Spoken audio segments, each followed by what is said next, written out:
Welcome back to another video of the Pulsating Biology where we are discussing the chapter Nutrition in Plants. We've already discussed several topics regarding this chapter, and in today's video we are going to discuss the leaf adaptations and the benefit that the leaf gets from that. There are several benefits that the leaf gets from these several adaptations. We are going to list them down on the left side, and then we are going to discuss the benefits that the leaf obtains from that. Alright, so the first adaptation that we're going to begin with is the large surface area of the leaf.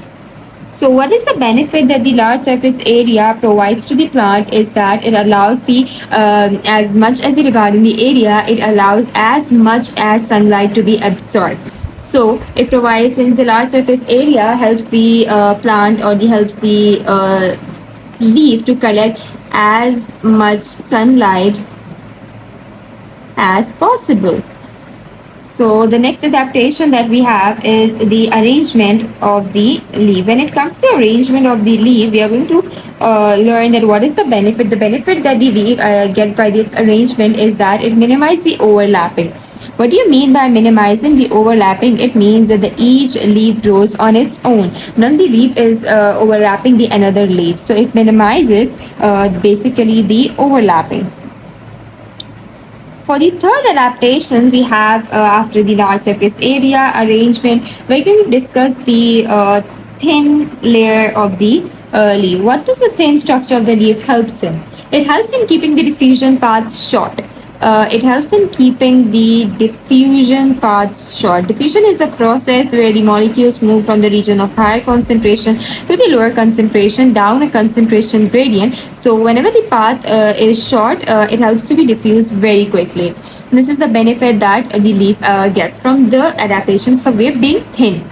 For the fourth adaptation, we have its transparent cuticle and the epidermis. We're going to discuss how the transparent cuticle and the epidermis helps the leaf. It allows the light through to the photosynthetic mesophyll cells beneath. So it allows the mesophyll cells to adopt the light and to absorb, then allows the mesophyll cell to absorb the sunlight,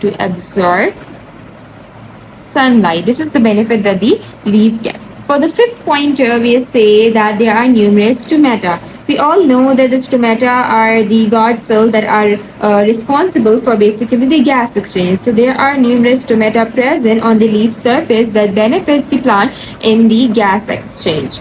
This is very important pointer for your BCP point of view. For the sixth pointer, we say that there is a network of phylum. So the network of xylem is basically responsible. Xylem are those vascular bundles that helps to transport the water throughout the processes or throughout the structure of a plant. So the network of xylem helps to bring water to the leaf cell. So the bringing of water to the leaf cell is basically the responsibility of xylem that helps them to perform photosynthetic, and whenever or wherever the part of the leaf require water, that is provided to them, but that singular part will by the help of xylem.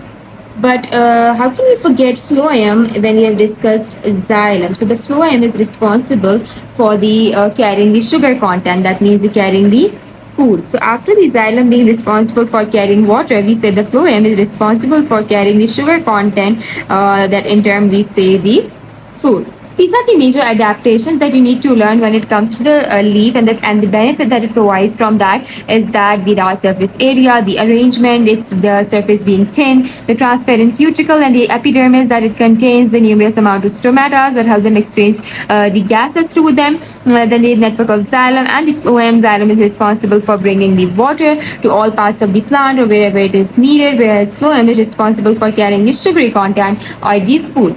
These leaf adaptations also help us to learn that how the processes of several reactions takes place in the leaf very efficiently. So all of these adaptations help those processes to be very efficient. Like say for photosynthesis, the large surface area helps to absorb more amount of sunlight. Whenever there are more amount of sunlight, the photosynthetic is being more efficient.